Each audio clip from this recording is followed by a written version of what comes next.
But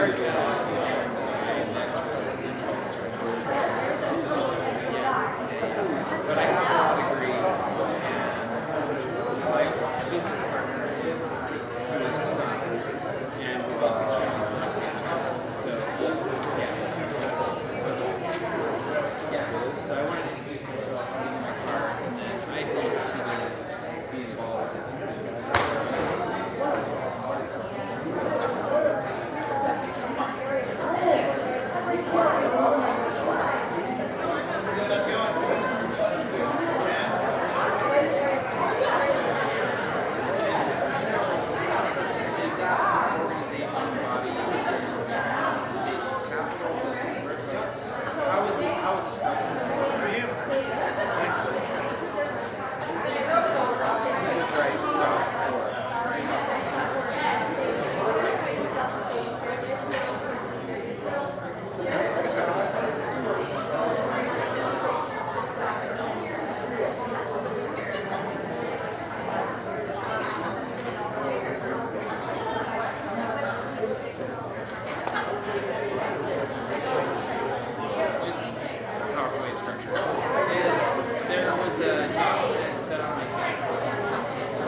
Testing. Everyone hear me? We're going to ask everyone to take a seat. We're going to get started. We have an hour with Sheriff Rigby, and so we want to get this party going. My name is Cheryl Carl. I'm the Area Assistant for People's Rights, and I'm also a member of Defending Wasatch Back. And we want to welcome you guys coming here. I'm a little bit nervous. But we're excited to have this meeting with the sheriff. We want to thank Rob Edwards with Soldier Hollow Grill for letting us have this space.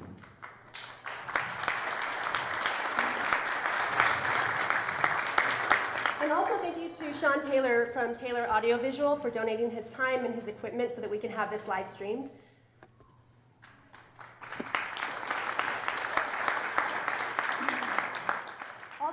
No one has asked us for any money for their services, so I have a jar over here, and I also have my Venmo that's just written on the jar. If you feel like donating, we would appreciate that as well. I also want to thank all the people who went around beating the bush and contacting all of you and making sure that everybody could get here tonight. It's been a big chore, but we're excited to have all this happen tonight. I wanted to tell you a little bit about Defending Wasatch Back, and then Stephanie Smith behind me here is going to tell you a little bit about more of our intention with this meeting. I'm going to try to keep it a little shorter than I had intended, and then we're going to start right in with Sheriff Rigby.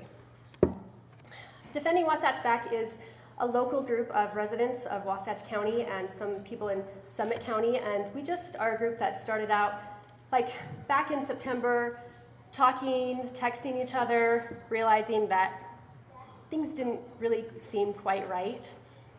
We started protesting, we started meeting in person to talk about issues, And then we started meeting with the school board, the health department, sheriff's office. We had people everywhere trying to just take some action. We communicate in chats in GroupMe and Telegram, so if you want to be a part of that, we have, just put your name and address or name and email and phone number over here and we'll get you added. Our focus is growing the group, one, and we know that there's strength in numbers there. Our other purpose is educating people in the Constitution and just current issues and what's going on. And then three, our focus is taking action, actually doing something. We don't want people who are just sitting around shaking their heads wishing someone would do something. So that's us. It's the people, it's the person you're looking at in the mirror. We believe we can take back control of our local community, and the mission is simple, that anything that goes against the Constitution is simply, it's not applicable. We don't have to do it. That's it. It's really simple. We want to keep it that way.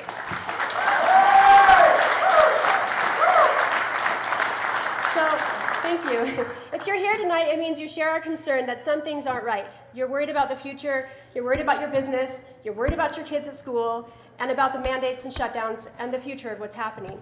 That leads me to the purpose of this meeting with Sheriff Rigby. I'm going to let Stephanie talk to you about the intention, and thank you for coming.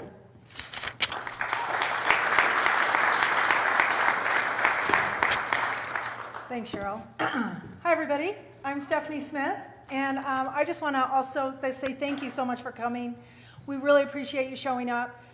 Everybody's so busy, and it really shows that you care about what's going on. And it matters that we come together as allies in this community to do something and to take action and to know what our rights are.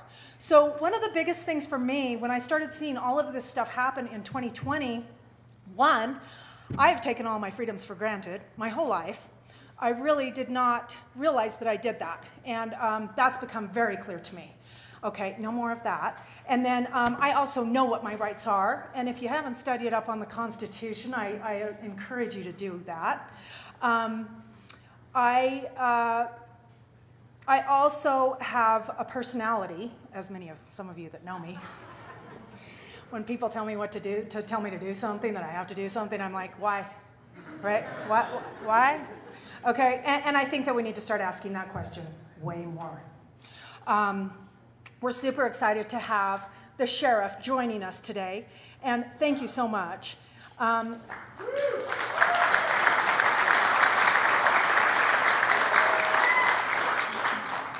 then I just want to be clear that the goal and the intention of this gathering is to be proactive in us coming together as allies in this community. This is our community. It doesn't belong to the health department. It doesn't belong to the governor. It belongs to us, okay?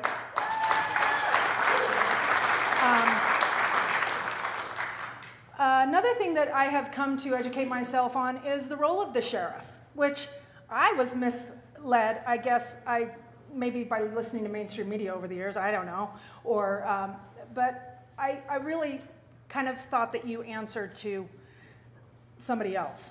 But the truth is, he works for us.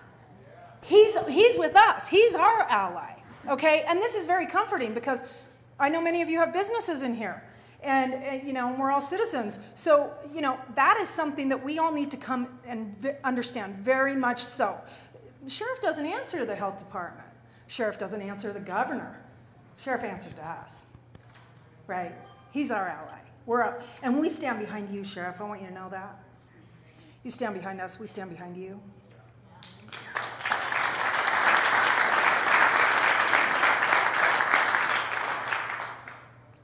I have seen some things going on in other counties that are very disturbing. I'm sure some of you have been seeing some of that. And I just want to really be clear, and one of the questions that I want to ask, of course, we want to hear about you. And I'm going to turn that over to you really quickly. But one of the questions that I have is that, are the deputies clear about their oath to the Constitution and that they took and that they're obligated to protect we the people? And I'll let you talk on that.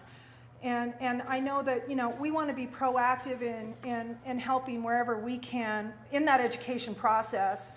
And I've already spoken with you on that and bringing even other counties together in doing so.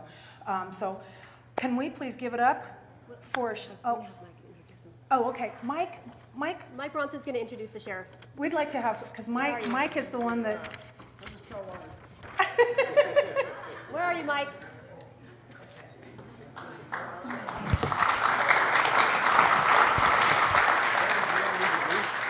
I do have a mic as we have questions I'll bring it out to you. If you want to just raise your stand up. You want me to introduce? Okay. You might have to turn that on. The sheriff will stay here, and then we'll pass this around to questions. I wasn't sure what my job is to do here. I just as soon not talk in front of anybody, but I want to just let you all know how much I appreciate the sheriff. There's been a few of us that have went over and met with him 3 different times since this situation has come up. And I really appreciate the things that he has communicated with us and his feelings towards the Constitution and where he stands with the Constitution. He doesn't need to stand with me as long as he stands on the Constitution. I might be wrong, and we all might be wrong, but if he will stand with the Constitution, that's all we can ask him to do. And that's what I would ask him to do is stand with the Constitution. And when I've been involved in a couple of situations where individuals, I don't know how many of you know who the Bundys are. They had a situation down in Nevada 6 years ago, and if their sheriff would have stood with them, it would have eliminated a lot of problems. The same way up in Oregon when Ammon and those were up in Malheur, if the sheriff up there would have stood and done his job there, there wouldn't have been the situation that went on up there. So I really appreciate and I recognize the fact that we need to have our sheriff stand on correct principles. And from talking to him, I believe that's where he wants to be. None of us are perfect, and nobody can always be 100% right all the time, but I believe that Sheriff Rigby that's where his heart is from what I have been around Sheriff. He's got 10 children.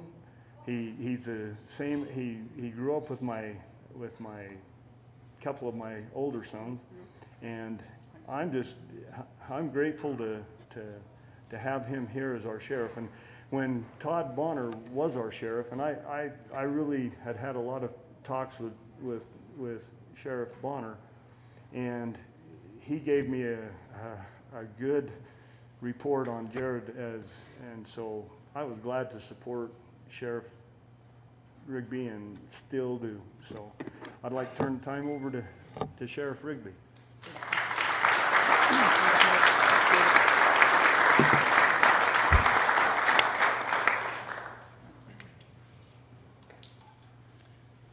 Well, I think that I'm messing it all up at the very beginning. That'll get all the errors out from the start. I think I'm going to carry this. Thank you so much for being here this evening. Those of you that live here, and whether you do or whether you're coming from some other area, welcome. I hope that you all feel welcome. It's grateful. I feel grateful to have each of you here. We're talking about an important topic this evening, one that I love, a number of them, about the Constitution and a lot of different issues that surround that. So kind of the instruction that's been given to me is, hey, folks that are interested in you and getting to know you better, feeling comfortable with you as a person, and hang on. Excuse me, Jared. I was going to see if you could stand back from the podium so everybody that's online can hear you better. Right here. And then I won't touch this anymore, but you might have to come and fix it for me. All right. Josh is here as my backup tonight, Josh Probst, and this might be one of his jobs, is to Save me from the microphone. Okay, so is it best to stay right here so that they can't? Got it. Now that is going to be difficult for me. Might pick this up and move the whole thing. Okay, so some about me, and then on to the most important things. I love this valley, this state, and our nation, and the principles that it's been built on, like all of you, and recognize the shoulders on which I stand personally of my parents and grandparents and other family members. So I have Josh Probst here. He's a lieutenant in our office, so Josh can wave to everyone. Any questions you might have afterwards as well, I implicitly trust Josh with handling the issues that we might be able to help. Also, my in-laws are here, the Moultons, Michael and Ann. They're right over on this side. They have a meeting to get to in a little bit, so they're just going to join us for a few minutes. And my wife, as you've heard, that we have 10 children, is busy with all of them tonight. And so please excuse her from not being here. And so some about our family. Our oldest is 22 years old, and he just got married 2 weeks ago. And so in COVID times, that was quite the thing to experience. And they live here in the state and are attending school. And then each of our children, they enjoy violin or cello. It's something that has kind of been a family tradition, especially on the Moulton side, but also on the Rigby side of the family. On the Rigby side of the family, we have a farm. So we raise cows and chickens and one alpaca. People can't figure out whether she's a male or a female, and some days we don't know either. But the bottom line is a little family farm that we like to take care of. We enjoy the water around here, so we love being on the lakes and boating, and a number of other things, being in the mountains. So our children are in the Wasatch County School District. At one point in time, our oldest children were in the Soldier Hollow Charter School. Mike Bronson works there, right? You're still there, sir? And so our kids love music and swim and sports, and lots of times you'll see them in the theater stuff, the plays and things that are happening in the community and at the schools. So that's kind of the Rigbys. So thanks for putting up with that part. A couple of things about me professionally. So I started working at the sheriff's office in 2001. I don't know if any of you remember Mike Spanos. He was the sheriff at the time, and he hired me. And so I have always appreciated Mike and Fern Spanos for giving me a chance. And I started working in the jail, and then worked in patrol, and have had different assignments since then. And ultimately, I spent 3 years in law school. Don't throw tomatoes. Learning about the law. Of course, constitutional law was my favorite, and enjoyed that, did well there. Things like law review and other things to be involved in, which was an awesome opportunity to write and get involved, and helped run a symposium, which we did some in person and some in writing on family. And it was meant to be inclusive. And anyway, have worked through a lot of issues having to do with the Air Force, because I worked for them for a while, clerked for some judges, and enjoyed that. Some people that gave me some breaks, and I appreciated what they did there. A training academy. I did some work for the Fred House, which is now the Corrections Academy, places where officers want to go to be corrections officers. I wrote some legal curriculum for them. And anyway, I had been in law enforcement and wanted to get back into law enforcement, but at the time was studying for the bar. And that's just kind of all-encompassing, if any of you have had to do that, or family members.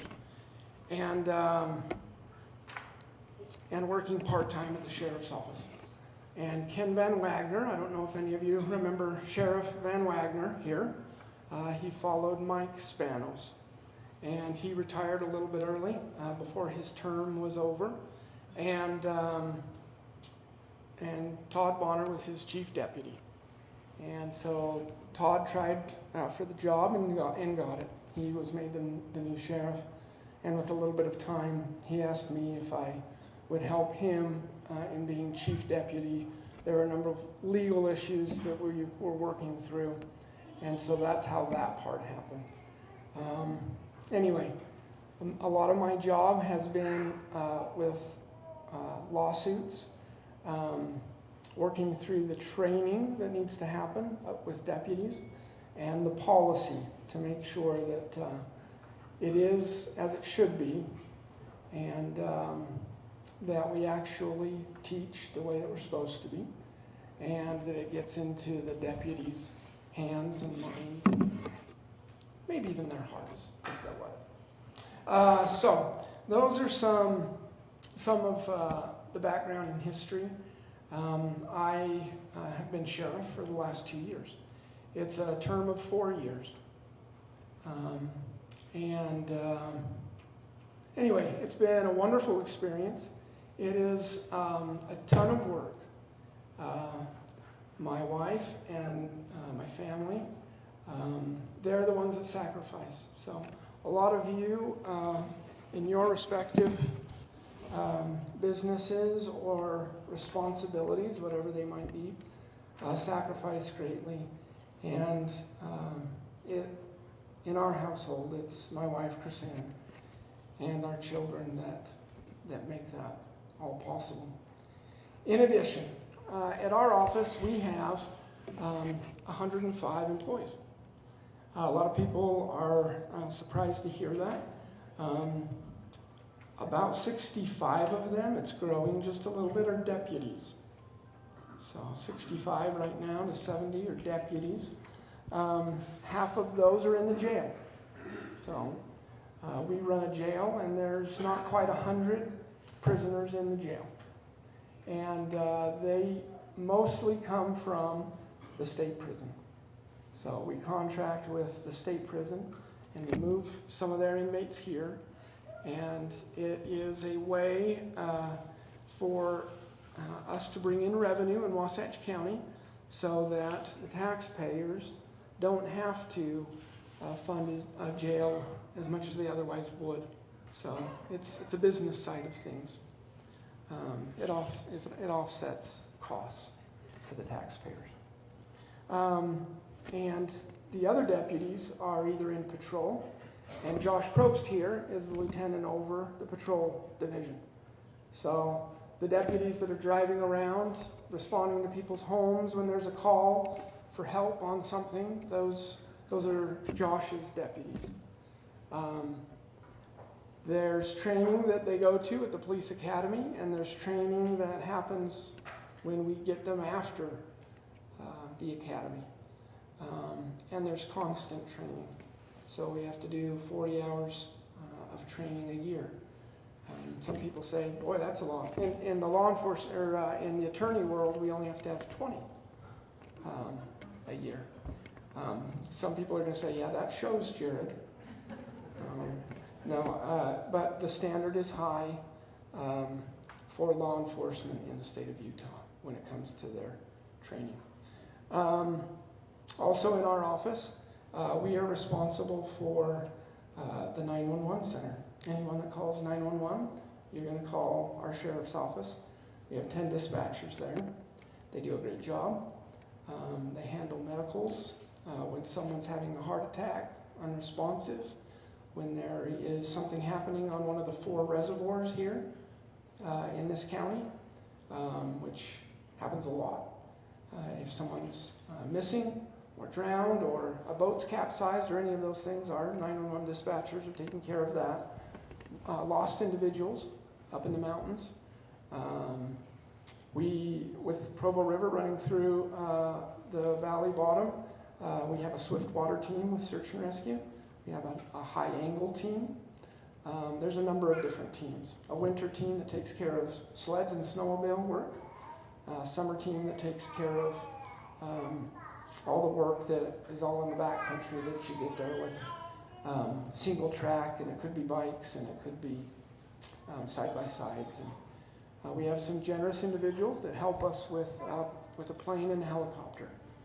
And we love everyone that helps us with search and rescue efforts. One of our other divisions is emergency management. And so we are responsible for coming up with and designing and establishing disaster plans for this county. And whether there's going to be flooding, we deal with flooding almost every year. Some of you have to deal with that a lot in the different rivers and streams that might be around your homes or canal systems. But we deal with it every year. Or is it going to be on a larger scale, as in one of the dams fail? So we train quite a bit on those kinds of things. For some odd reason, the sheriff is responsible for wildland fires. Go figure.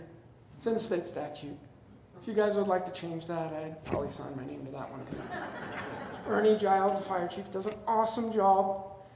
So he and a number of others, Troy, Morgan, and others, Brandon Clough with the county Public Works, and Jeremy Hales, who runs our emergency management. They're really the ones that do all the work for that. But the sheriff's office is responsible for wildland fires. And the part that does make sense to me is that when there's evacuations needed, that's our job. And so we don't want someone else that's just appointed and not elected making decisions about people's homes and their property. And so the sheriff has the job to do that. When we do that, we give the instruction to residents that we need them to leave for their safety. And at the same time, if they are bent on staying, it happens from time to time, then we give to them the warnings about if you do call later on down the road, we might not be able to make it back in time. So you need to know you're taking that responsibility on yourself. We'll try. We will try to get back if you need help.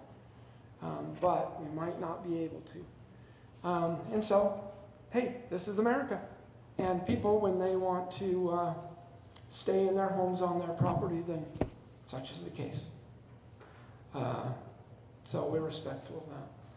We're responsible for some other things that I think all of you are going to find to be the most boring in the world.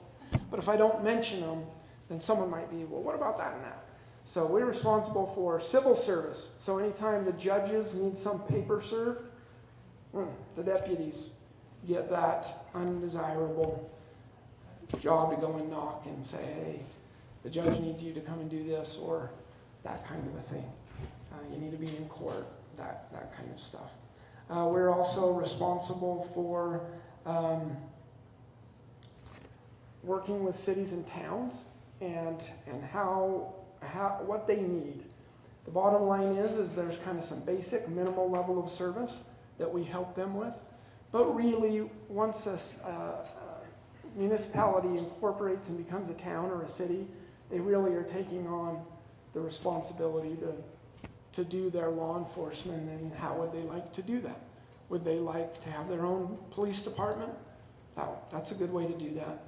Would they like to hire a police department or a sheriff's office to do that work, and we're happy to help them if we can. And so we have a number of contractual relationships with cities and towns to help them above and beyond what they feel like they need in their neighborhoods and with their businesses. Those are the statutory responsibilities of the sheriff in Utah, and it varies from one state to another.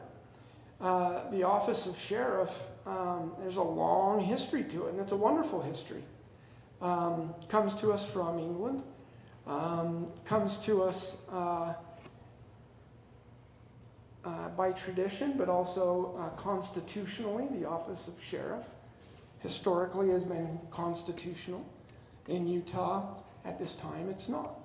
And if any of you would like to work on changing that, I, for one, and the other sheriffs, there's 29 of us, we feel strongly about that as well. We should probably have some conversations offline about how to best accomplish some of those things. Overall, even though with some of those statutory responsibilities I tell you about, the things that mean the most to me are keeping Wasatch County safe. Okay, well, what does that mean? It starts with our kids. I meant to say it at the beginning. We have some kids around. I love it. Thank you. Wonderful. I wish my kids could have made it this evening. Thanks for bringing your kids. They're always welcome.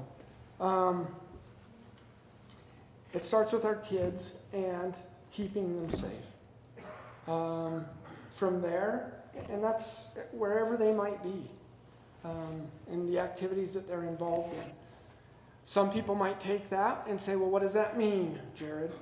Well, just for me, what that means is each of our deputies, that it's our job, regardless of whatever else we are involved in, we might be responsible for. There's other calls for service that are going on.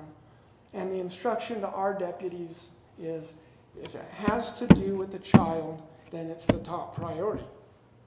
And so everything else waits. And so if you happen to have been someone that's waiting for oven inspection or for a traffic accident or any of those kinds of things that really are important, we would love to get there and help you with that. And if we're slow, I can almost guarantee you it has to be because we're helping some child somewhere. And for instance, whenever there's a missing child, and it happens not quite daily, but regularly, after school, most of the time it's children didn't communicate the way they were supposed to. Maybe mom or dad didn't. There's a misunderstanding.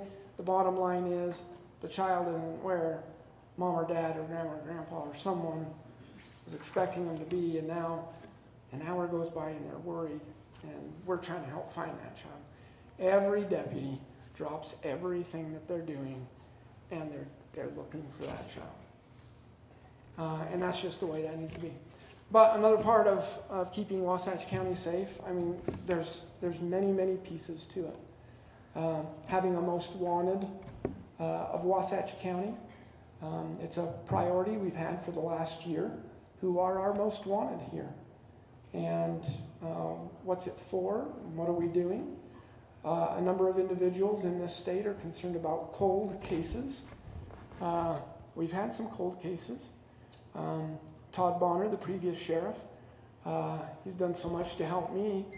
I hope that you've seen on a number of nationally televised programs about his cold case, a homicide that occurred in the 90s, and Sheriff Bonner stuck with it. It was his case when he was brand new, stuck with it for almost 20 years, and with the help of DNA and other technology that changed over that amount of time, we were able to find the individual in Florida, bring him back here through extradition.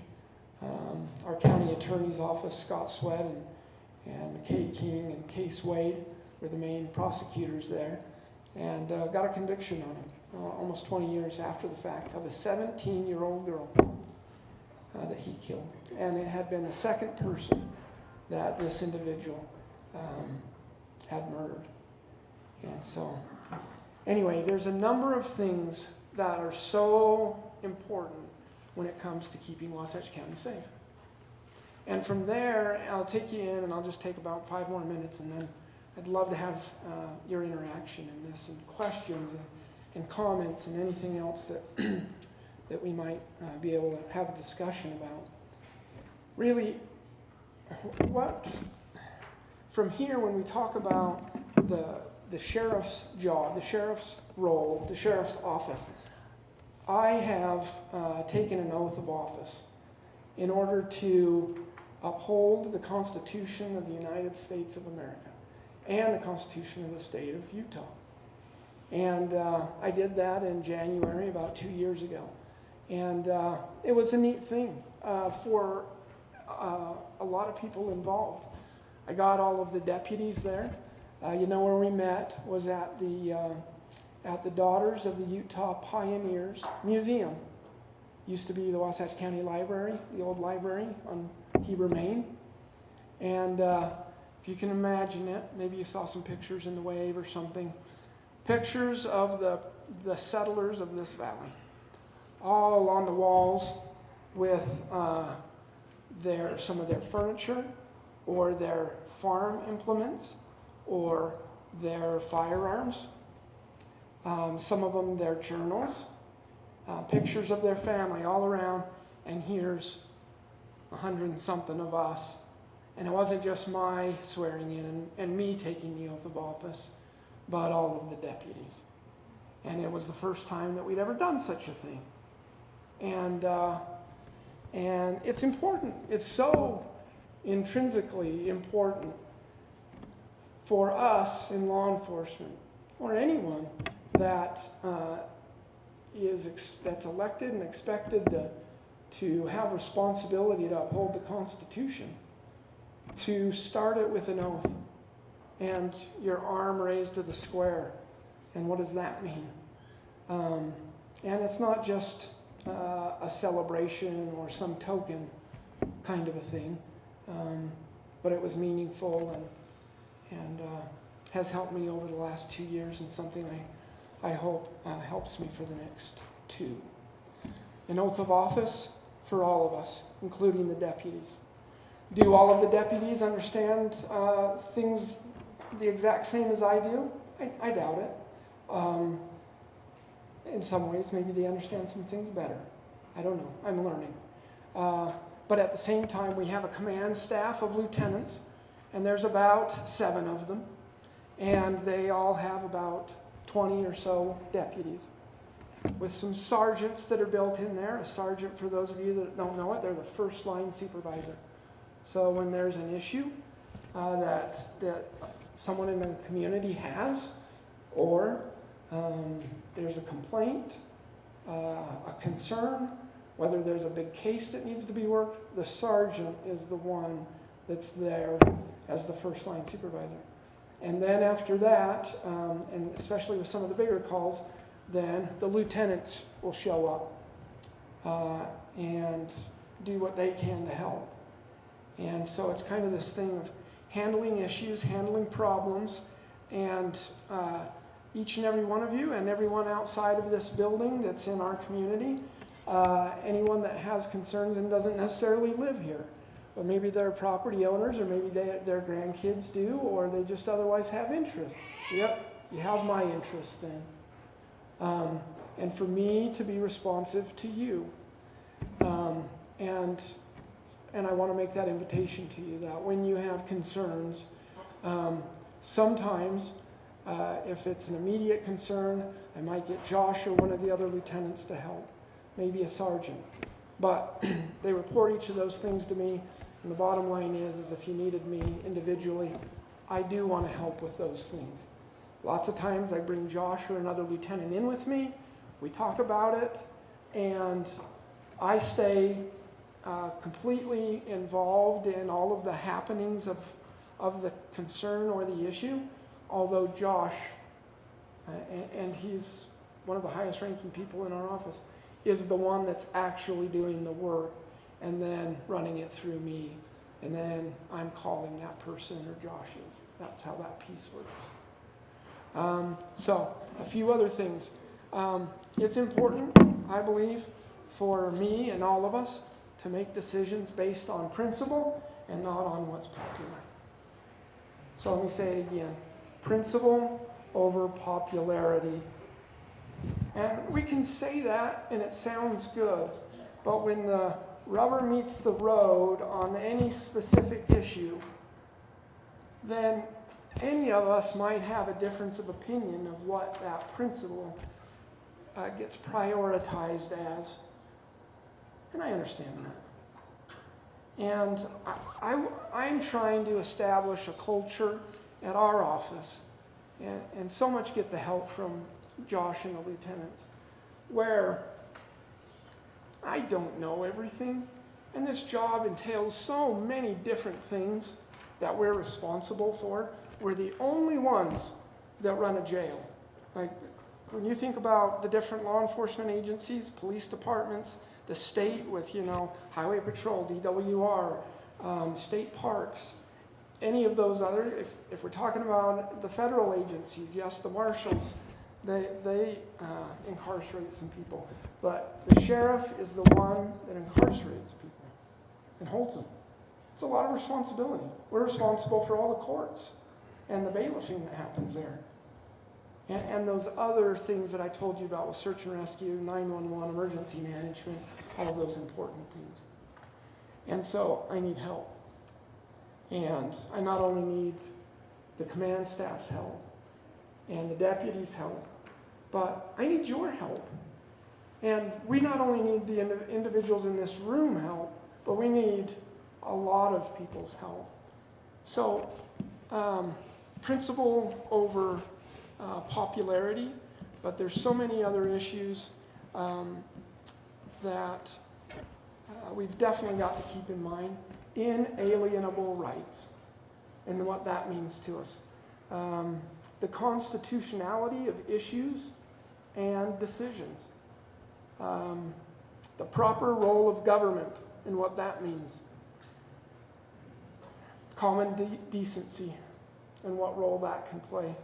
I love this nation and what love and motivation, how they work together to ensure that we have a community and a state and a nation that we truly can pass on to our children and our grandchildren without mortgaging them in so many different ways. How much time do you have left, Sheriff? So whether you wanted to talk about federalism, our republic, maybe how that is with democracy, I'm open to any of those things. Those things were just meant to get those creative juices flowing in your minds. And for me, I have a meeting at one of the schools in about 25 minutes. So I'm open for another 20 minutes or so. I wonder what concerns, what questions, what points of view some of you might have that I can either respond to, or maybe there's others here that might like to chime start in. with, that's okay. Yeah, let's do it. Okay. Thanks. I was here early, so I had an opportunity to speak with you. Thank you very much. I want to let you know he's on our side and he understands things. But I wanted to know, I have a copy of the oath of office. If there's people here who don't understand what that is, I've got it here if you want to read it so that citizens here would know, what that oath is. But I did have two questions for you. I wanted to know if you were planning on running again in 2 years. Is that a yes? Oh, yeah. Good, okay.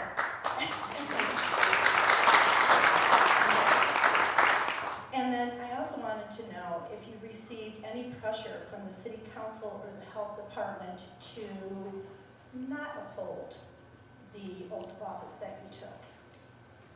And your supervisors as well. And do you mean most recently having to do with health measures or some other issue? Health measures and then Okay, good. And I don't know if everyone heard it, but has to do with pressure from state or local health department, is that fair to say? And maybe city councils. I've not received pressure from any mayor or city council person, an individual or a body. I have been in meetings where various perspectives have been shared, and they have asked me what my stance on it is. So for instance, when it comes to enforcing health measures, I've told them that I don't see that as my role or as our role at the sheriff's office, that we won't be enforcing health measures, specifically when it comes to things like mask mandates.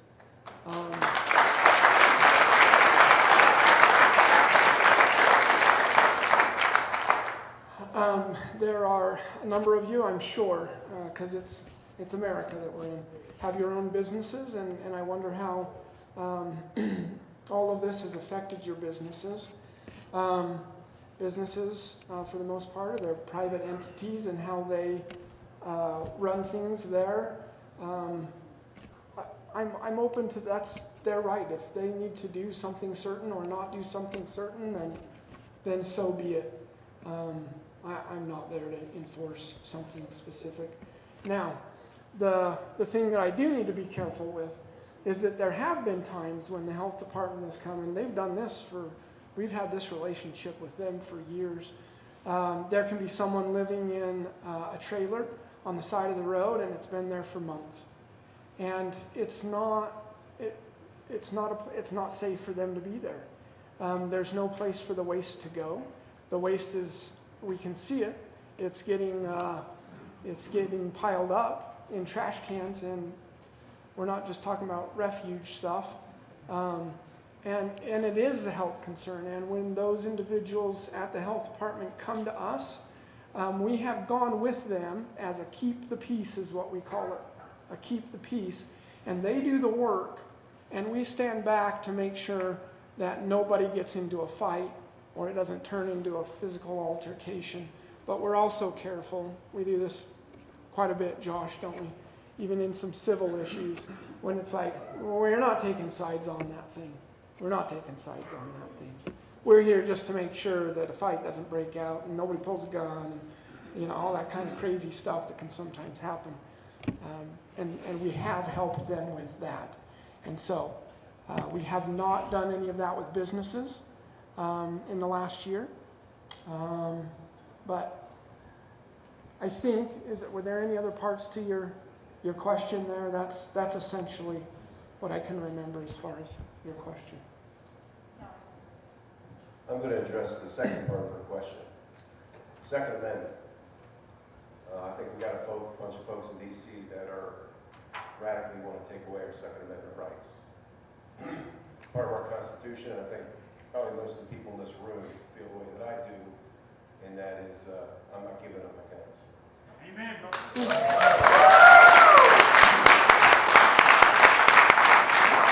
Second Amendment wasn't just about hunting and personal protection. It's about protecting us from our government. Yeah. And I think we've got a government that's a little bit off the tracks right now. So just kind of curious where you stand on the Second Amendment rights. I appreciate the question. It's one I feel strongly about. So we have a republic here in the United States of America where the supreme authority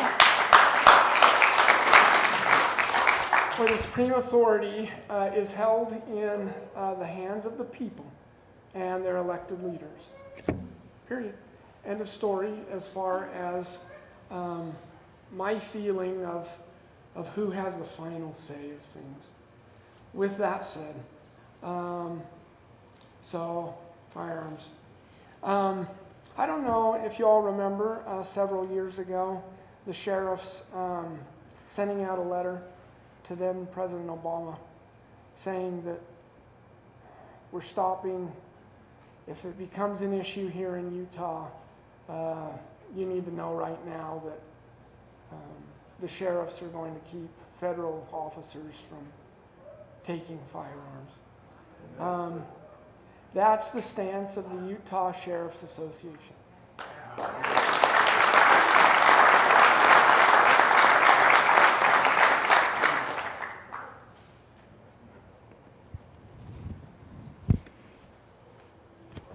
want to say. Sheriff, I just wondered if you're willing to take a stand and make our county a Second Amendment sanctuary county.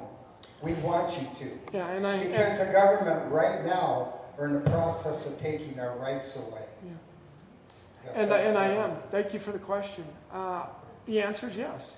I'm going on record with that. How soon are you going to put your legislation forth so we can see it? Yeah, so there's been a lot of discussion, hasn't there? I don't know if you've been part of it or not.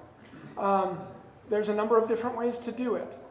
One of the things that we run into at the sheriff's office is what I call conflict of laws. They exist. They always exist, and at the same time, for boots on the ground, law enforcement, they cause us problems. Can we work through them? Yes, we can.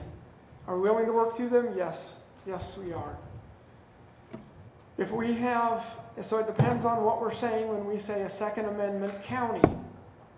You can kind of look at various counties or other entities and what stance they've taken. Right now, I personally like the resolution form of doing that.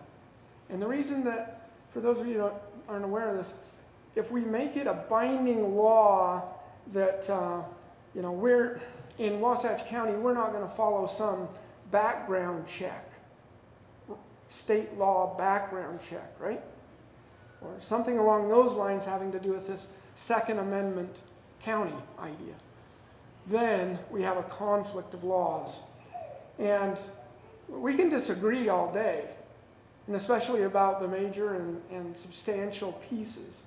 But there are some reasons, and this is one of those things, maybe some of you will agree and maybe some of you will disagree.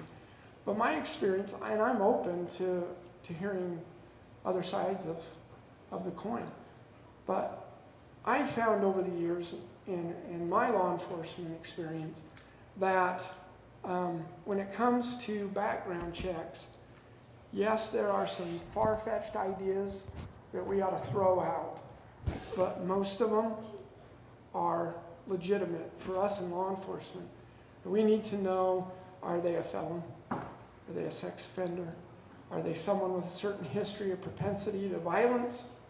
Because if they are, that's a no-brainer to me.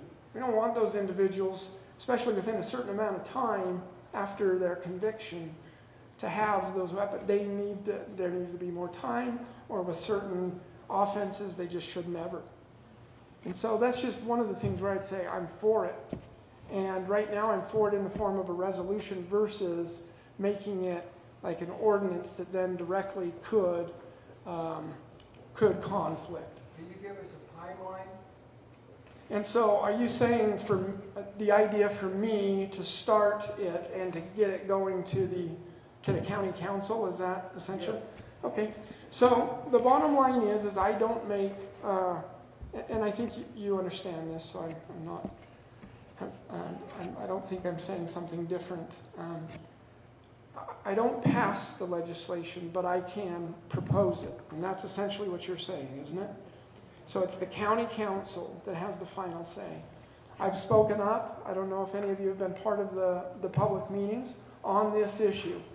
So me and about 3 other council members are the ones that are trying to make it happen. And working with 1 or 2 other groups to do that. But COVID has very much slowed it down. And so if what you're asking is, can we restart that discussion? Yes. And can I be an impetus to get that go? Yes. And as far as a timeline to meet and get our first meeting together, I think that I feel comfortable in saying that in the next 3 weeks, I think that we could get it to the county council again and say, what is it that we're going to do? How many individuals do we have here this evening? Has anyone counted yet? I think we're close to a little over 100. All right. And so based on what this gentleman and I'm sorry, what's your name, sir? Jerry Owens. Jared? Jerry Owens. Jerry. So this discussion Jerry and I are having, are there others here that are supportive of Wasatch County being a Second Amendment County. We'll show up at the council. It's hopeful to me. We have work to do. I saw some feet, some toes there, wanting counted. Okay. Thank you, Jerry, for raising it. Oh, who are the other three council members? Kendall Crittenden. Crittenden? Yep. Kendall Crittenden. Okay. Hi, Lynn Fountain. Hi, Lynn. Good to see you. I had a couple of questions. They're labeling us through social media as gun-toting maniacs and that we're not mentally stable because we are Trump supporters. So therefore, they're trying to push that onto our applying for guns. You know, if you're a Trump supporter, you're not mentally stable, so you don't get a gun. 1. 2, why can't we get ammunition? And then 3, I'm sorry, what did you say? why can't we get ammunition? Oh, okay. I mean, you just. Oh, wow. Yeah. find ammunition. Yes. And it's all control. They're keeping us from being able to, you know, if we can't keep the guns down, we'll keep the ammunition down. No ammunition, no shoot. Mm-hmm. And then 3, what about them trying to tax us on our assault weapons and our clips? I mean, And are you noticing an increase with one, or are you just saying it's been that way for quite some time? No, they're threatening to, you know, Okay. this is what they're gonna do.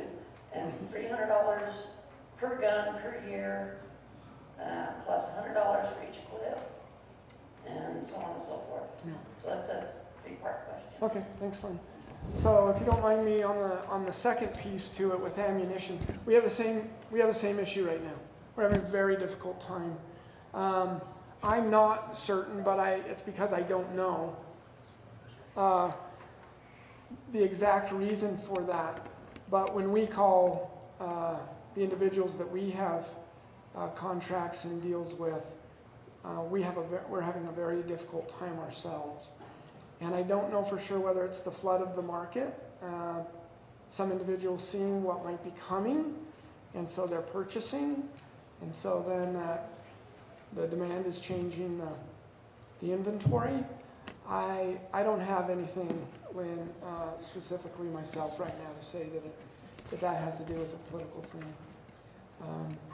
When it comes to the piece having to do with making change, so your third concern there, I think that when individuals group together, the grassroots effort, and make yourselves known to those on our federal representatives, and I think that that's the right place to start with those things. I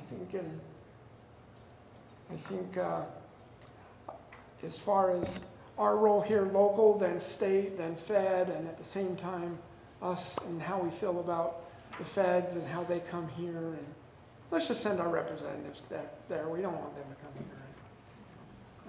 DC folks, anyway. Was there any other piece to that? Was there another person? Kristen, did you have a? So, my name is Kristen Brown. Thank you so much for being here, and thank you for all those who made this possible. This is amazing. Right to your microphone better. Oh, my question is, I'm really grateful that you put children first in our community. I think that's amazing. But I know there's a lot of people here that are concerned about the children in our community with regards to how COVID is being handled. I think probably the biggest thing is the forced testing that's going on in high schools. It's unconstitutional. It's illegal. These kids are being told that they can't participate in their activities if they don't get tested. I think it's very wrong. I want to know where you would stand if a child refused to do this and still wanted to participate in their sport, which they should be able to do.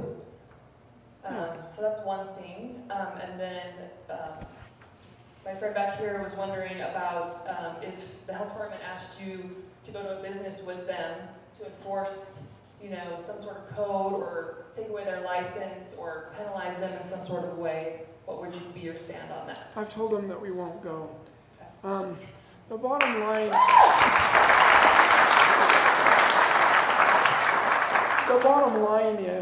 is if they're there doing their thing and it turns into a problem, right? Imagine that. Imagine being a law enforcement officer and you're not there and this thing is happening and now it's turned into a fight. Or threats are being made, bodily threats. Now, that's a crime. So then our officers, our deputies need to go there and they need to have part in that.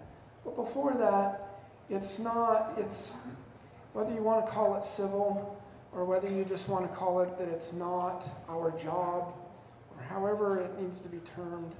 The bottom line is that's just not, at this point in time, that's just not Wasatch County Sheriff's Office responsibility. And the deputies are not to do it either. So be patient with them. When they're on traffic stops, if they're within 6 feet of someone, then there's a number of people out there that want them to be wearing masks, and so then they do. We have a number of deputies that are school resource officers. And so when they're in the schools, then they follow this school rule of having masks on. But the deputies have been instructed, and I haven't heard of any problems of any pressure or them not following the instruction. They're not enforcing any of those health measures in schools.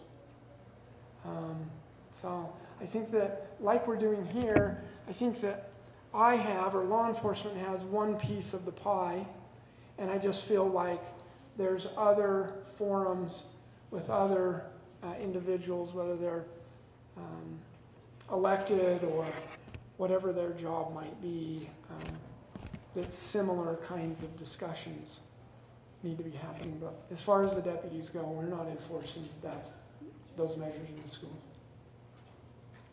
I got a mic here, then I'll bring it right up. Right to you. Hi.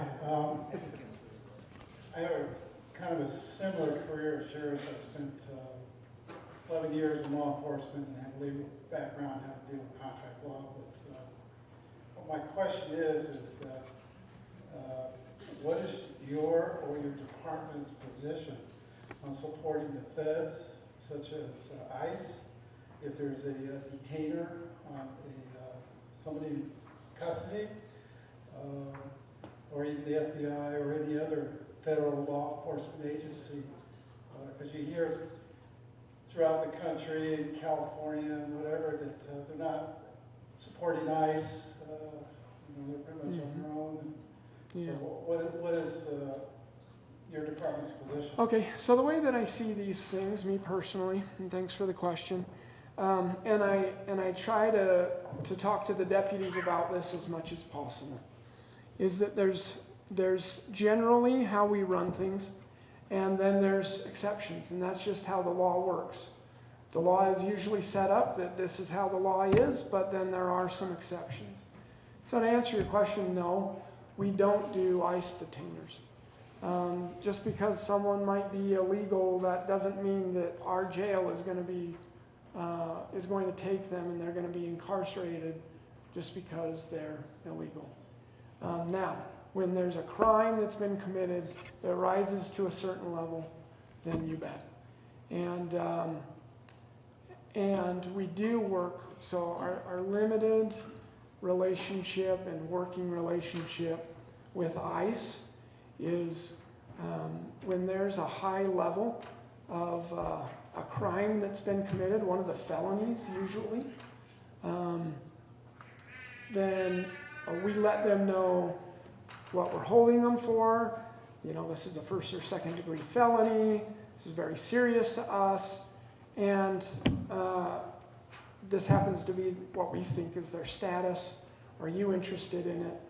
And from there, they do what they do. It's not us that goes through the process for them or is doing them any favors.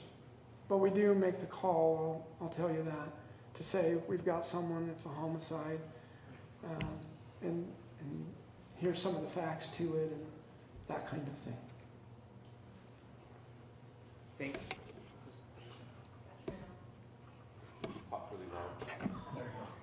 Thanks for being here, Sheriff Wrigley. My name is Vaughn Hokinson. I'm a little bit of a newcomer to our community, but my great-grandma, since we all credentialed by ancestor here, raised, well, she was one of 8 kids that was the daughter of a widow, and they were here in the 1800s, and in this county my grandparents are buried here. But I've been wonderfully happy to be back in this community, and I resonate a great deal with your story. I'm the oldest of 11. Oh, wow. And so I understand what it feels like for your kids once they grow up. All the others had it easier, didn't they? You and I. And my dad passed away last year, but he was a great lover of the Constitution, and he always said that when times get tough, the person that you want to have the closest relationship with is your county sheriff. And so in that context, I just want to ask you a little bit about how, and I do also have a law degree. I don't yet have the bar passage, as you understand. That's a rigorous thing. I jumped right into education entrepreneurship, so sorry. I'm running a business here in Heber that serves children. I ask all of my employees to wear masks because I believe it's really important to protect those who are afraid of the virus. And I'm really concerned about the interplay between the fear associated with health and our right to represent ourselves as the Constitution allows, you know, the right to gather, the right to free speech, and the way that the levers of government are being used to restrict the fundamental rights in the Constitution through fear of a virus, and what we can do as a community to educate and to support, because I have a 56-year-old mother who is on dialysis, and she hasn't left her house for a year. And she's terrified of this virus. And there's plenty of evidence on both sides, and we could get into a spitting match trying to argue out what the real facts of this underlying disease are. But how do we help our community to get to a place where we're not living in fear anymore, and where we are standing up for the rights that we were born with from God to make a difference in the lives of our children, give them the kind of life that we had growing up. I mean, I grew up in the outdoors with people. I delivered a paper route. I worked in a small community grocery store. I can't imagine doing half of those things under the current fog of fear perpetrated by this virus and by social media and by communication through the internet that people don't know how to digest and dissect. So my question to you, Sheriff, is how can your office be an asset to our community in educating people about how to defend the way of life that we came to expect as Americans? Yeah, sure. So, you know, starters, it's got to start in a place like this. So it starts with individuals, right? It doesn't start with a phone. It doesn't start with a tablet. It starts with us sitting together and common decency. It starts with listening, right? It starts with me listening to you and you listening to me and whoever else might be part of that group. More than that, to the next step though, you know, we want to use our influence for good. We want to, whether it's enlarging the group or whether it's trying to be part of a program or a movement. We have a number of, whether it's social media or I kind of at times the deputies can be ambassadors for things and the messaging of things. So those are all always on my mind as far as possibilities of good, constructive messages. We have to be able to boil the messaging down so that it doesn't, lose all of its meaning, but is simple enough for people to act on. so there's an action piece to it, and come together on it. You know, whether it's meetings so that we can plan and we can act, but ultimately it's that acting piece. If there's some things that I personally, as we go through the process, feel like, you know what, I can support that, I can back that, then I'm fine being involved in those kinds of things. But we've just got to be careful, because the mainstream of us and how we think about, when I say the people in this room, I'm not saying people out, and how we feel passionately about something, it's true. And I love passion and the energy that comes from it and what it is that we're trying to accomplish. But we've got to think through the unintended consequences. We've got to think through how we say it, because we want to be inclusive and not keep people out on the fringes. And with all that said, it's not like we have to negotiate everything. We should stand on principles.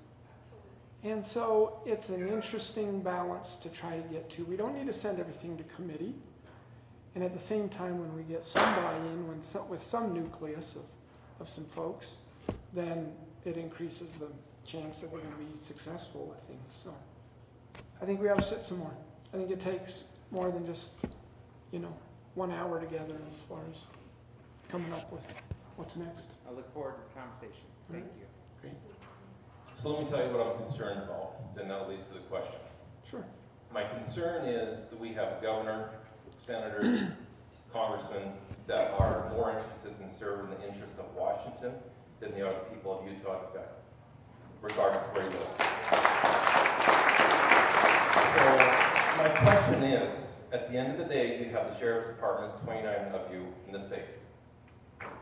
Does the governor have the right to override if he wanted to go astray and go against the will of the Constitution? Okay. Does he have the legal right to overpower the sheriff's department and directing you to do something that is illegal? No, sorry. I answered before he finished, but I did it intentionally. I think you know how you feel and where you stand. Yeah. Appreciate it. No, sir. Can I just ask real quick? I want to respond to something that you said. And, one of the things is, first of all, if you look at the numbers of deaths from last year have not increased from 2019 to 2018. Now, I'm not saying that COVID isn't a real, but I am saying that the new disease, the more stronger disease is fear. And we have to stand against that. And we have to show up in our innate value. And one of the things that I would like to ask, and I just thought of this actually, if any of us were willing and we could get a store that would support maskless shopping for 2 hours a week, would you support us in that?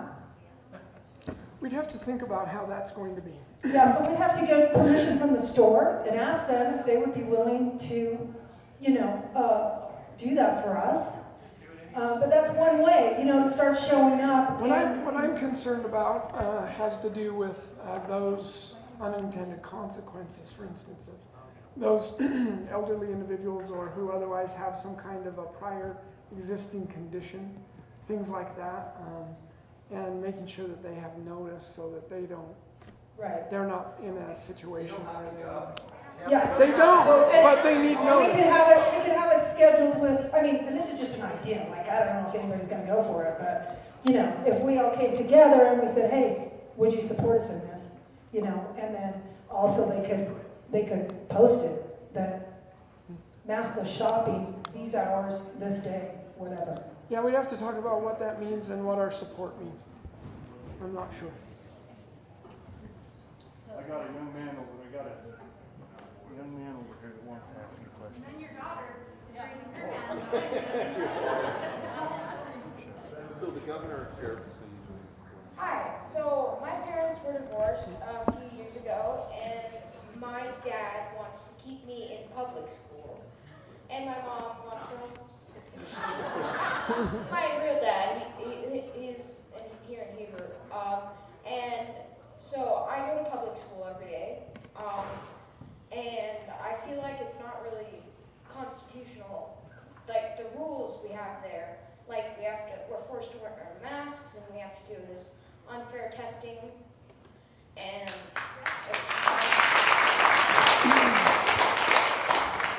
so what I really wanted to say is that I don't feel like I should be growing up in this sort of a situation.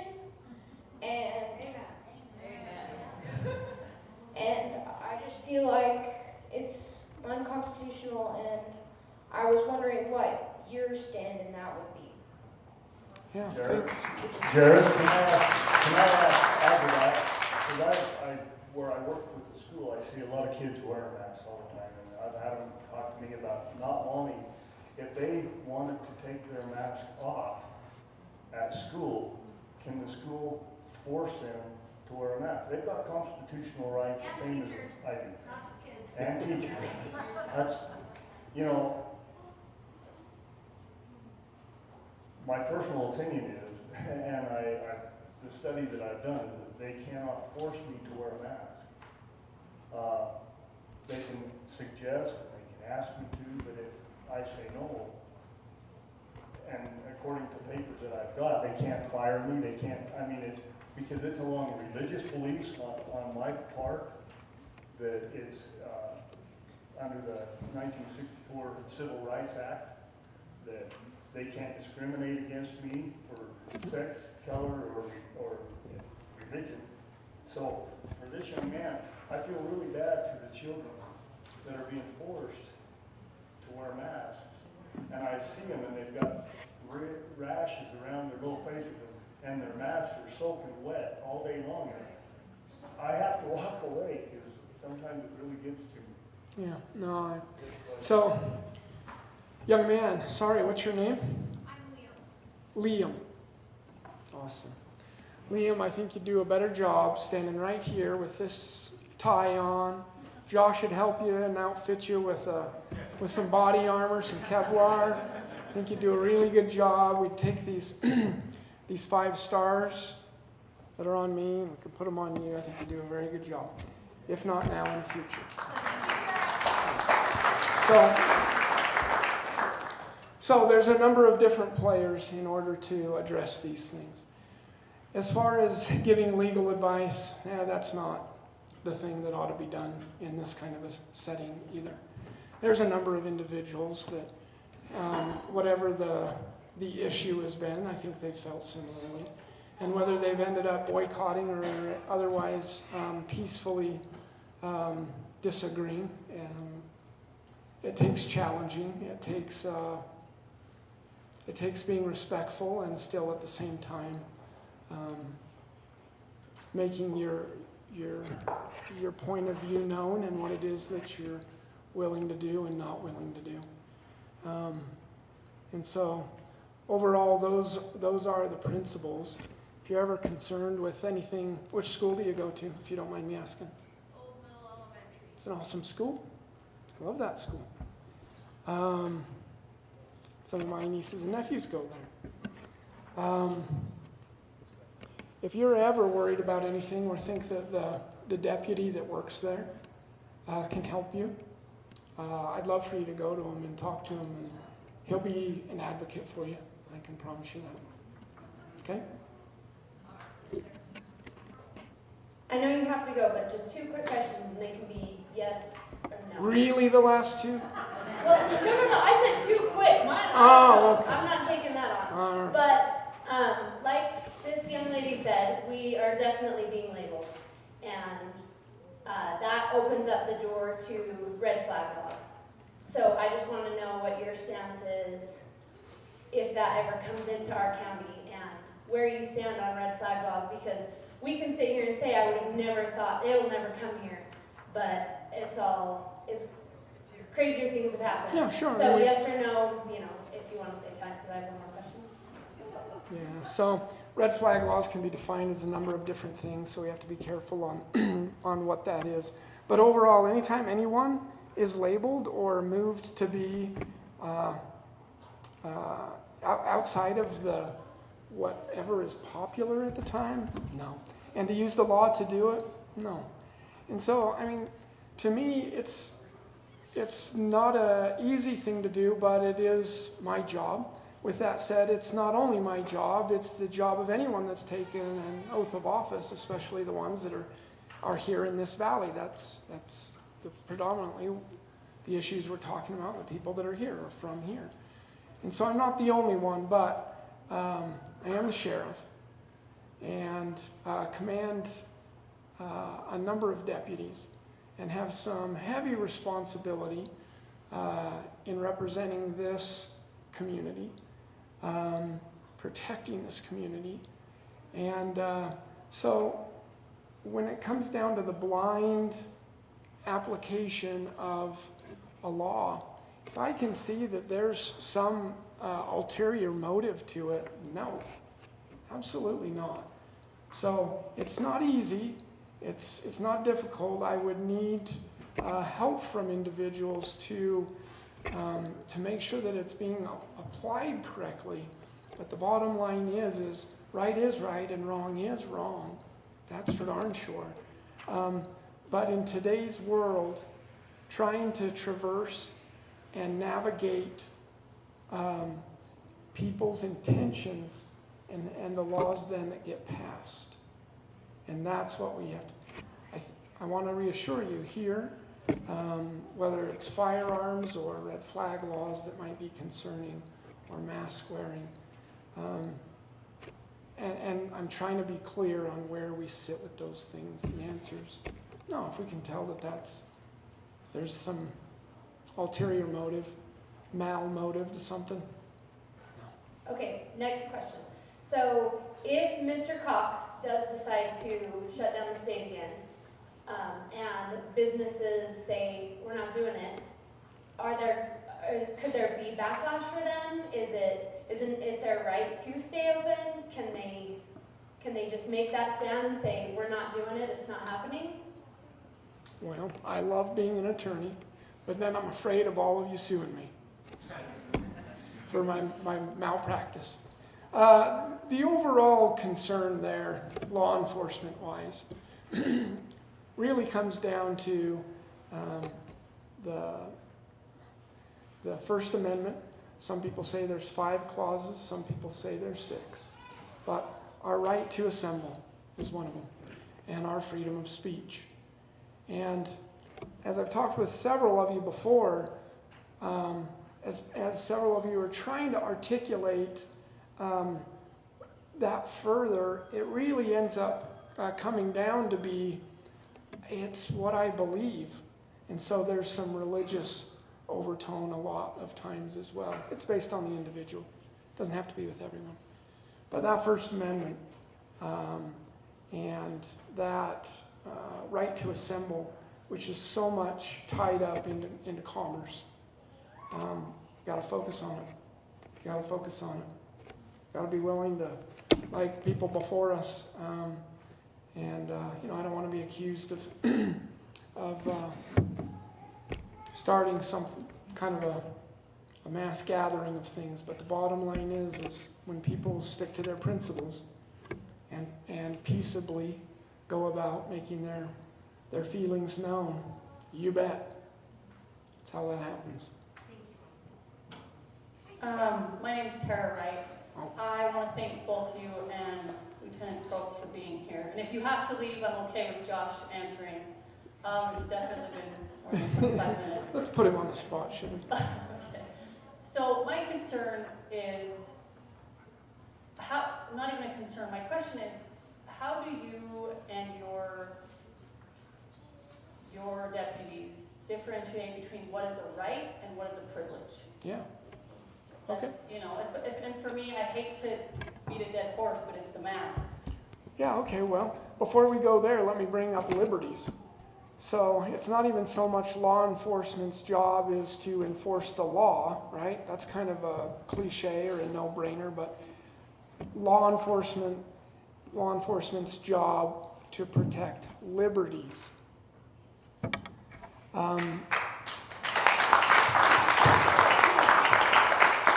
And so it's a difficult thing, though, because we're the first ones on the news, and it being shown, not here, but it being shown in other places that this thing has happened, this officer's done this thing, that kind of stuff, and it just erodes the trust and everything that, nationwide, what it is that we're trying to accomplish. And so when it comes to rights and privileges, I'd add in first would be liberties, and how important that was from the inception of our nation. And from there, rights.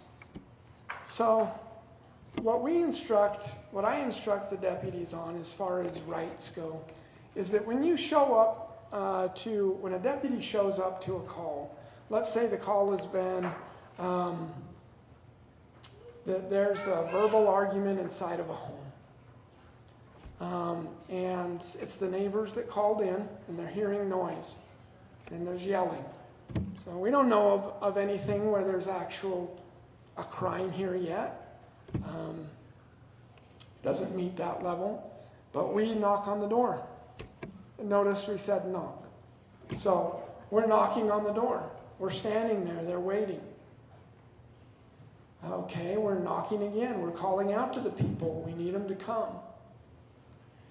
Eventually, usually, someone will come to the door, even if it's a child.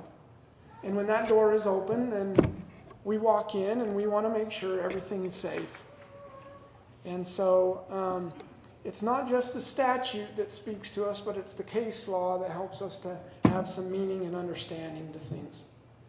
And so at that point, in that scenario that I'm giving you, people have their rights. Do they have the right not to talk to us? Yes. Yes, they do. And it's not just that we have to read them Miranda rights and then that's what starts like the trigger that they have the right. No. And the deputies know that. The right is, and here I don't mean to go off onto a tangent, because I don't think constitutionally we can ever truly go off onto a tangent. But what I'm saying here is that there's inalienable rights, meaning God has given them to us. So some document or some law or some legislators, they didn't give them to us, but God gave them to us. And then some of those are put into our documents, especially the Constitution.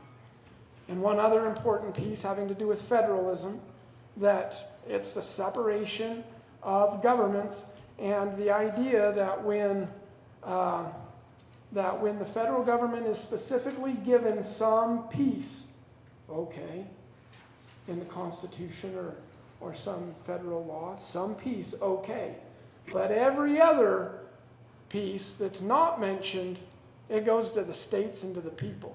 It's reserved to the states and the people. So as that fits in here, individuals have their rights, and we show up at their doorstep or at their car window or at the grocery store and something's happening. And those individuals have rights from the very beginning. And so yes, we teach the deputies about the inside and the outside of constitutional law. And you know what? There's even some things that if we're going to go after someone who has sexually abused a child, or someone that we suspect of kidnapping a child, do we take that all the way to the line of what the law allows? Yes, we do. And I think all of you would support that. But also seeing the difference that when we're dealing with lower offenses, it's just not the case. It's something different. And for the deputies to get don't you think, Josh? To get the difference between those things. And so rights, yes, and the individuals always have those rights. And when it comes to the privilege piece, it depends there too what that can mean. But what I'll talk about just briefly is like a driver's license. It's a privilege. And so in order to do that, you got to go to to the DLD and make sure this happens. In order to drive a vehicle, great. You've earned it, wonderful. Use that, it's America. Just make sure it goes and it's registered, and that's a privilege. So that's at least a piece of how I answer that. Hey, Sheriff. Probably asked you the toughest question of the night, but before that, I just want to say I'm super grateful for everyone here. I want you to look around and realize that I hope it doesn't come to what the Founding Fathers had to go through, but they were no different than us. They were normal people, and they were facing tyranny, and they came together. And the power is in you. We have a great sheriff, it sounds like, but the power is not in the government, it's in us. Right? So, yes. Right? So, we can all feel the evil right now. All of us can feel it. And so it's not going to come down to the sheriff, it's going to come down to us who want to solve this. So, Sheriff, I want to ask you a very tough question. I don't want to beat around the bush. You said that the sheriffs would not allow federal agents to take our firearms. So, I own a couple firearms. If there are federal agents at my door, would the sheriffs, or you in Wasatch, either arrest those agents if it came down to it, or potentially use deadly force if they were going to use it against someone like myself? No. Deadly force? No. Deadly force, I mean, if there's a shootout kind of an idea, okay, deadly force is being used, and I think that's on the table. But just to use deadly force to protect someone's right to have a possession, no, it hasn't risen to the level of that yet. So when it comes to them being on your doorstep, I back up some because they're not supposed to be here enforcing the law without contacting me first. So I'd have a problem with that in the first place. So I think that their problem with me showing up is not so much like, ho, what's going on here? You're knocking on his door and wanting to take a gun. It's, what are you doing here? You've not even talked to me about this first. And so I would have that issue with them. And as far as them showing up on your door, it's just not going to happen. In your scenario, that's not true. So my fiance is from Venezuela. Okay, her family is starving to death right now. She's lost multiple family members. In 2012 or 2013, that government went door to door and took people's firearms. So as Americans, we think that we just deserve these rights. We are the last country with these rights, and there are people that want to take them. So I think that statement is naive. I hope it doesn't come down to that. but I didn't get a finish. All right, well, I just want to say that should be on the table. I think it's something that we should consider. No, and you've got a very valid point because we shouldn't take anything for granted, right? Yes. That's right. So if I was able to finish, what I would have said is that really this isn't going to happen because the people in this room, the law enforcement, but really these people and other people like you are going to make sure that doesn't happen.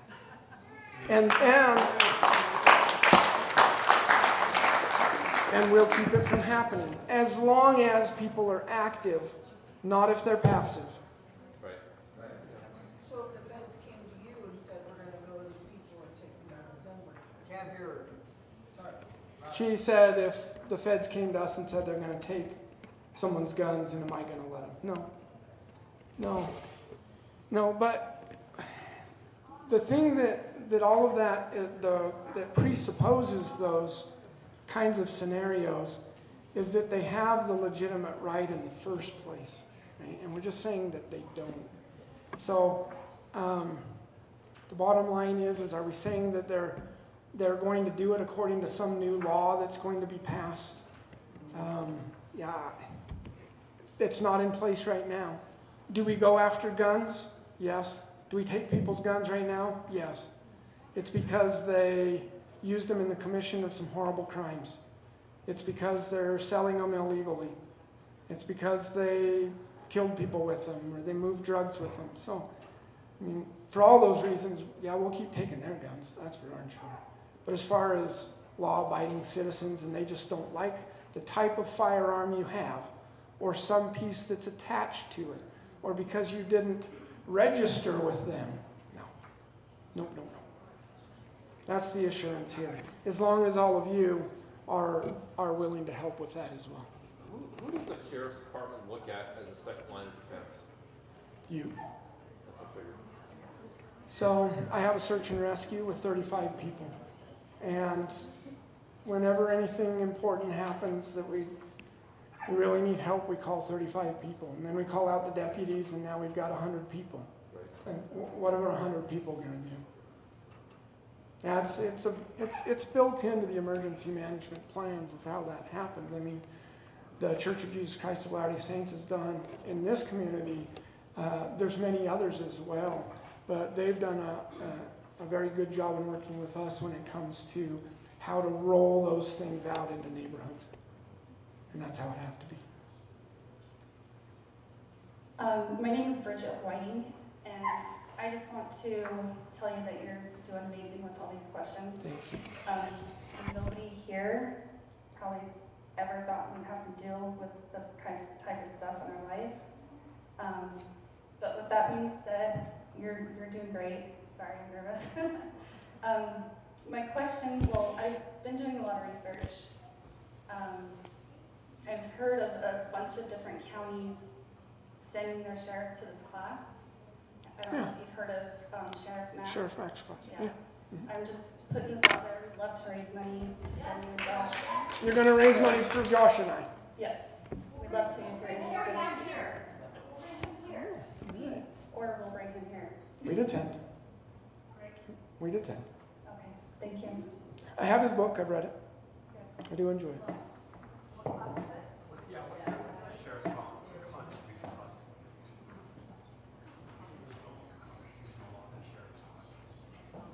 Hi, thank you very much. I'm so appreciative for everyone being here and as well as everyone that coordinated this in this beautiful building as well. So thank you so much. I agree. I am in a unique position. Unlike most people, I have not worn a mask from the very beginning, and I quit my job at the hospital because of the egregious activity that was going on behind closed doors.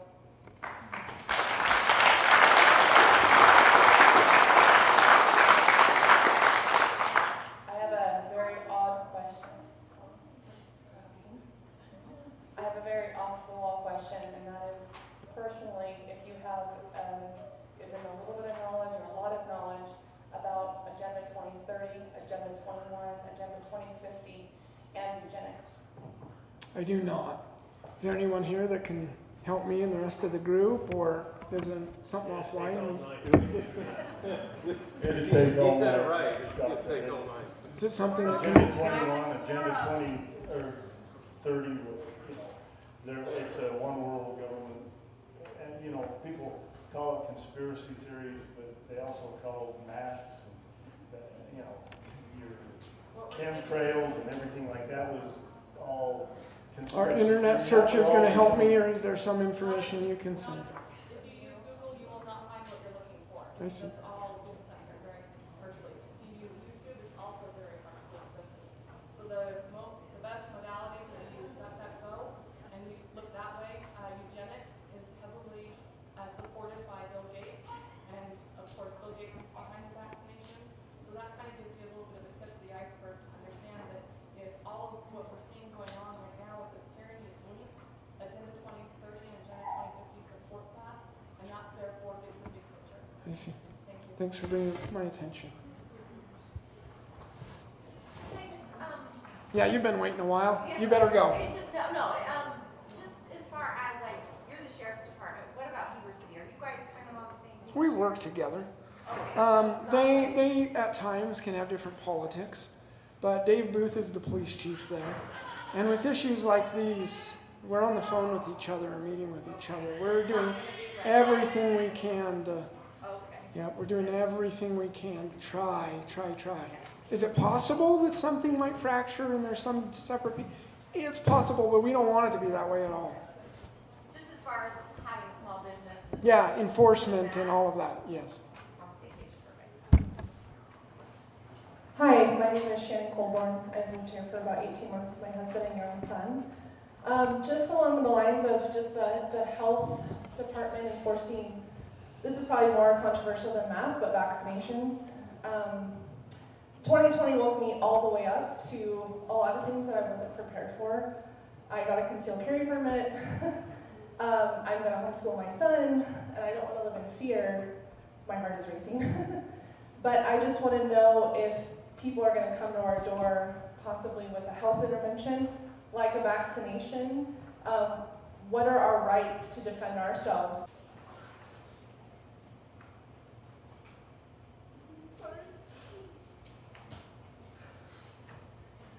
I get what you're Tries to saying. hurt my And son. tries to force, yes. I'm going to use force.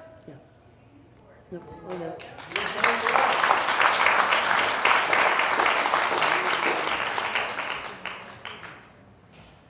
Yeah, and so a couple of things come to mind.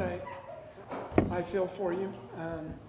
The things that each of us as parents, well, it's probably individualized and unique to each of us, but in a similar way, feel that way on some other things.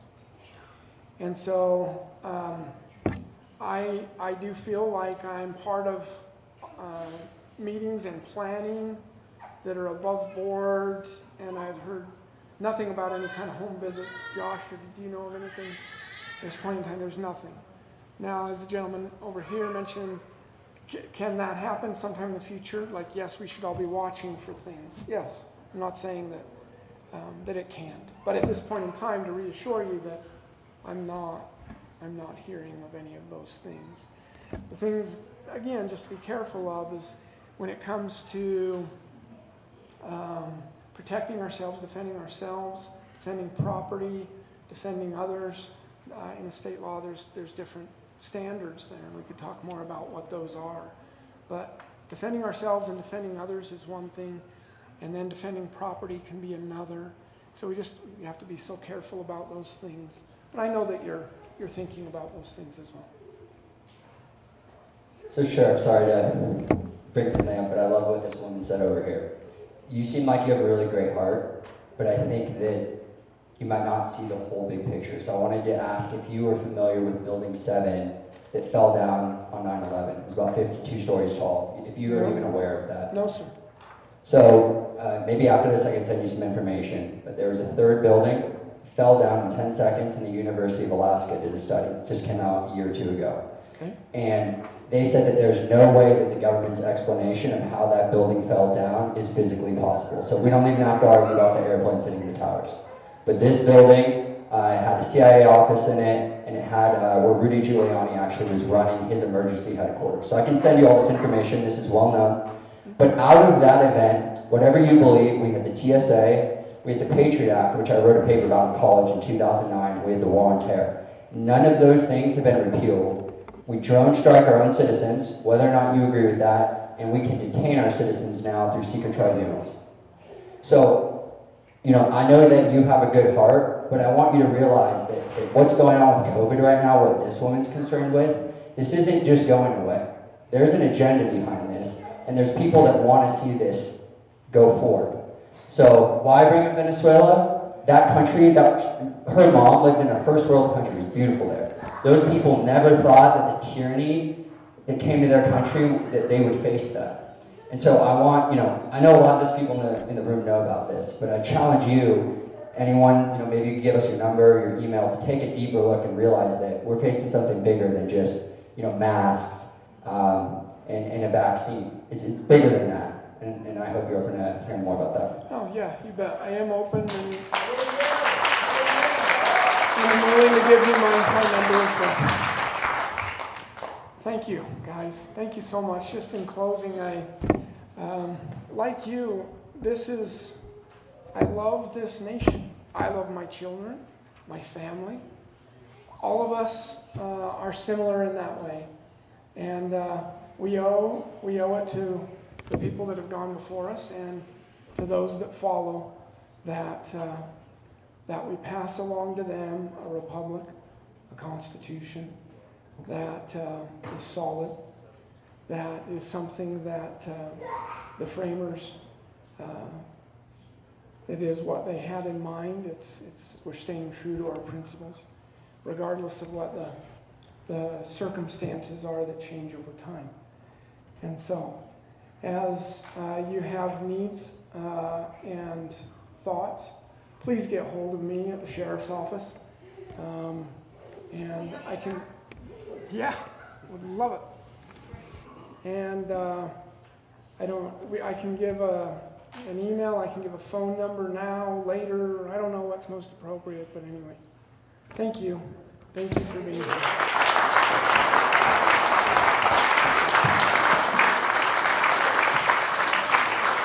Hey, Cheryl, before we leave, if we could just make one more, if anybody could donate.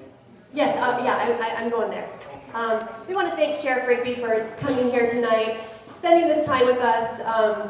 Like one of you commented, we would have never, I didn't even know his name last year. I mean, I didn't know I was going to have to learn all these things and that we would all have to gather and start taking action in a way that we never ever imagined. And I'm just very excited that we have this great relationship with you already. I think that there's some work we can do. If we are going to be talking about going to our county and working on that Second Amendment sanctuary, we actually have to do the work. That's the work that we have to do. And we already have some really strong groups here locally, and the strength is in our numbers. That's the really big important part. This meeting had a twofold purpose. Meeting with the sheriff, but also growing the numbers of the people who are fighting for our rights right here in our own community. So we want to fight for the business rights, the kids' rights in the schools, you know, all these things that are concerning to all of us. So getting your name and email and phone number on this list is super important. We want to be able to contact you. If you don't want to be contacted, just say so, it's fine. Thank you again, everyone, and please, if you can, donate to Rob and Sean for their equipment and the space. Mention. Oh yeah, and then we do have a meeting here on March 5th, Friday, March 5th, with the founder of People's Rights, Ammon Bundy. It's going to be a really exciting time, and we hope that you will come then too. I'll send that information out with our groups as well. Thank you, everyone. Hey, everyone, before you leave, just give me 30 seconds. This is really important.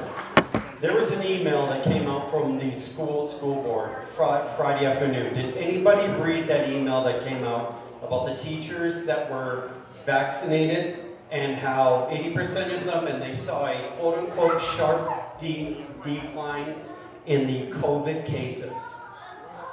They cannot make that claim. Folks, I've been selling vaccines for 17 years.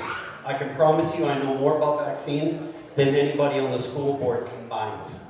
And I can tell you that the claims that were made in that email, they were out of line. They did not do a baseline test. They did not do any antigen testing of any of those teachers. They didn't do any follow-up to know if those teachers were post-exposed, thereby accelerating the vaccine. They didn't do any of that, and they didn't disclose that, and they're misleading everyone. I have already written that letter, and it's already been sent, and I can tell you they have not responded. So it's going to take more people. But they're out of line and they're wrong, and they made a medical claim which is against the law. They are not doing what they should be doing. Thank you, Neil.